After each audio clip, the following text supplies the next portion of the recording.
வணக்கம் வீவர்ஸ். இறைவி என்ற தொடரில் தமிழ்நாட்டில் உள்ள சக்தி வாய்ந்த அம்மன்களின் வரலாறை பற்றி பார்த்து கொண்டு வருகிறோம். அந்த வகையில் இன்று பார்க்க போகும் அம்மன் மதுரை அரசாளும் மீனாட்சி அம்மனோட வரலாறு தான். வீடியோக்குள்ள போறதுக்கு முன்னாடி இது போல ஆன்மீக வரலாறை பற்றி தெரிஞ்சுக்க என்னோட ரிமாகோல் ரமேஷ் சேனலை மறக்காம சப்ஸ்கிரைப் பண்ணிக்கோங்க. அப்பதான் நான் போடுற வீடியோஸ் உங்களுக்கு ரெகுலரா வரும். மீனாட்சி அம்மன் மதுரையில் பிறந்ததாக கருதப்படுவதால் மீனாட்சி அம்மனின் சன்னதியே முதன்மையாக உள்ளது. மீனாட்சி அம்மனை வணங்கிய பின்பே சிவபெருமானை வணங்கும் மரபு இன்றளவும் கடைபிடிக்கப்படுகிறது. மதுரைக்கு பெருமை சேர்க்கும் வகையில் மீனாட்சி அம்மன் கோவில் திகழ்ந்து வருகிறது. நகரின் மைய பகுதியில் மிக பிரம்மாண்டமான கோபுரங்களுடன் கம்பீரமாக காட்சியளிக்கும் மீனாட்சி அம்மன் கோவில் உலகளவில் மிகவும் பிரபலம் வாய்ந்தது. மிகப்பெரிய கோயிலாக கருதப்படும் இந்த கோவில் 1600 ஆண்டு பழமை வாய்ந்தது. இந்த கோவில் 17 ஏக்கர் பரப்பளவில் அமைந்துள்ளது. கோவிலின் மொத்த நீளம் 847 அடி, அகலம் 792 அடி.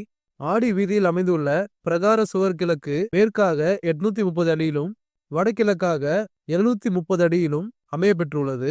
மீனாட்சி அம்மன் கோவில் மதுரைக்கு அழகு சேர்ப்பது அதன் கோபுரங்களும் அதில் உள்ள கலாச்சார சிற்பங்களும் தான். மொத்தம் 12 கோபுரங்கள், தங்கத்தில் ஆன கோபுரங்கள் 2 என மொத்தம் 14 கோபுரங்கள் உள்ளன. இதில் கிழக்கு, மேற்கு, வடக்கு, தெற்கு என ஒவ்வொரு திசைக்கும் ஏற்றாற்போல் 4 பிரம்மாண்ட வெளிப்புற கோபுரங்கள் அமையப்பெற்றுள்ளன. இவை அனைத்தும் 9 நிலைகள் கொண்டவை ஆகும். இந்த 4 கோபுரங்களும் ராஜ கோபுரங்கள் என்று அழைக்கப்படுகிறது. இந்த கோவில் மீனாட்சி சுந்தரேஸ்வரர் கோவில் என்று அழைக்கப்பட்டு வருகிறது. மீனாட்சி அம்மன் மதுரையில் பிறந்ததாக கருதப்படுவதால் மீனாட்சி அம்மன் சன்னதியே இங்கு முக்கியத்துவம் வாய்ந்ததாக உள்ளது. மீனாட்சி அம்மன் சிலை மரகதத்தால் ஆனது. பாண்டிய மன்னன் குலசேகர பாண்டியன் கனவில் சிவபெருமான் வந்ததால் அவர் கடம்பவனம் என்ற காட்டை அழித்து மதுரை மாநகரையும் இந்த சிவசக்தி தலத்தையும் அமைத்ததாக கருதப்படுகிறது. மீனாட்சி வரலாறு: மதுரை ஆண்டு வந்த மலையதுவச பாண்டியனும் அவரது மனைவி காஞ்சன மாலையும் மகப்பேறு வேண்டி இறைவனை வழிபட்டு வந்தனர். பல்வேறு யாகங்கள் செய்தனர். பிறகு பிரம்மன் கூறியது போல புத்திர காமெட்டு என்ற யாகம் மேற்கொண்டனர். அப்பொழுது அவர்களுக்கு அருளும் பொருட்டு இவ்வுலகே இன்று அன்னையான உமாதேவியார் அந்த யாக குண்டத்தில் 3 தனங்களை உடைய பெண் குழந்தையாக தோன்றினார். குழந்தை கண்டு பேரானந்தம் பெற்ற அரசனும் அரசியும் அக்குழந்தை உருவில் இருக்கும் மாற்றம் கண்டு மனம் வருந்தினர். அப்பொழுது சிவபெருமான் அசரியாக தோன்றி, மன்னா, மனம் வருந்தாதே, இக்குழந்தைக்கு தடாதகை என்று பெயரிட்டு கல்வி கேள்விகளில் சிறப்பு பெறுமாறு அனைத்து கலைகளிலும் கற்றுக்கொடு. தனக்கேற்ற கணவனை இக்குழந்தை காணும் பொழுது மிகுதியாக உள்ள ஒரு தனம் மறந்துவிடும் என கூறினார். இதை கேட்ட அரசன் மன அமைதி பெற்றான்.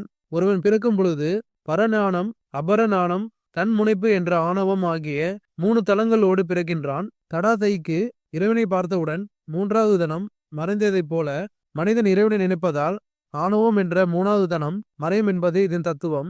தடாதகை வளர்ந்து கல்வி கேள்விகளில் சிறந்து வீரமிக்கவளாக வளர்ந்தால் பாண்டிய நாட்டின் அரசியும் ஆனால். செங்கோல் வலுவாமல் சிறந்த முறையில் ஆட்சி செலுத்தினால் பாண்டிய நாடு பெருவளம் பெற்று பொன்னாடாக பொலிவு பெற்றது. தடகதகை தன் நாட்டின் எல்லையை விரிவுபடுத்த எண்ணி பல குறுநில மன்னர்கள் மீது படையெடுத்து போரில் வென்றாள். பிறகு பெரும் படையுடன் சென்று கைலேயம்பதியை அடைந்து போர் முரசு கொட்டினாள். அவளை எதிர்த்த பூத படைகளும் நந்தி தேவரின் படைகளும் தோல்வியை தழுவின. இதனை அடைந்த இறைவன் போர்க்கோலத்துடன் அங்கே எழுந்தருளினார்.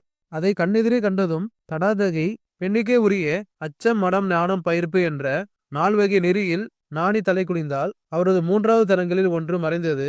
இறைவனே தனக்குரிய கணவன் என்பதை உணர்ந்தாள். இறைவன், நீ மதுரைக்கு செல், இன்றைக்கு 8ஆம் நாள் நாம் அங்கு வந்து உன்னை மனம் புரிவோம் என்று கூறினார். அதன்படியே தடாதகை மதுரை அடைந்து அரண்மனைக்கு புகுந்தாள். இறைவனுக்கும் தடாகதகைக்குமான திருமண நாள் குறித்து பல நாட்டு மன்னர்களுக்கும் ஓலை அனுப்பப்பட்டது. வீதிகளும் மாளிகைகளும் அலங்கரிக்கப்பட்டன. தேவர்களும் முனிவர்களும் திருமாலும் வந்திருந்தனர். மேலும் பல நாட்டு மன்னர்களும் திரண்டு வந்திருந்தனர். பங்குனி உத்திர பெருநாளில் திருமணுக்குரிய நல்வேளையில் இறைவன் தடாதகையை மணந்தார். சுந்தரபடன் என்னும் பெயருடன் மதுரை ஆண்டு வந்தார்.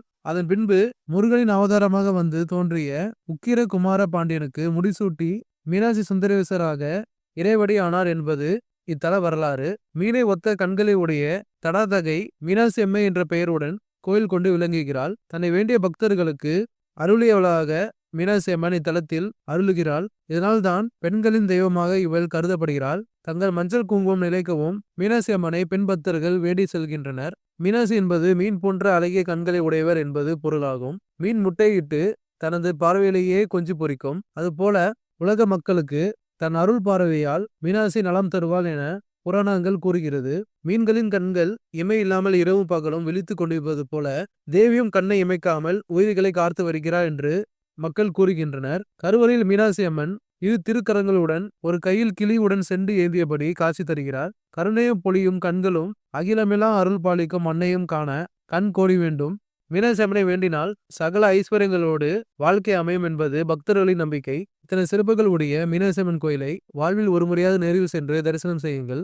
ஏற்கனவே இரவி தொடரில் மேல்மலையனூர் அங்காள அம்மன் மற்றும் மாங்காடு காமாட்சி அம்மனோட வரலாறு பற்றி போட்டிருக்கேன். அந்த வீடியோ பார்க்கலாம், மிஸ் பண்ணாம பாருங்க. வீடியோட லிங்கை டிஸ்கிரிப்ஷன்ல கொடுத்துருக்கேன். மீண்டும் இது போல அற்புதமான அம்மனோட வரலாறோட சந்திப்போம். தொடர்ந்து இது போல வீடியோஸ் பார்க்க என்னோட ரிமால் ரமேஷ் சேனலை மறக்காம சப்ஸ்கிரைப் பண்ணிக்கோங்க.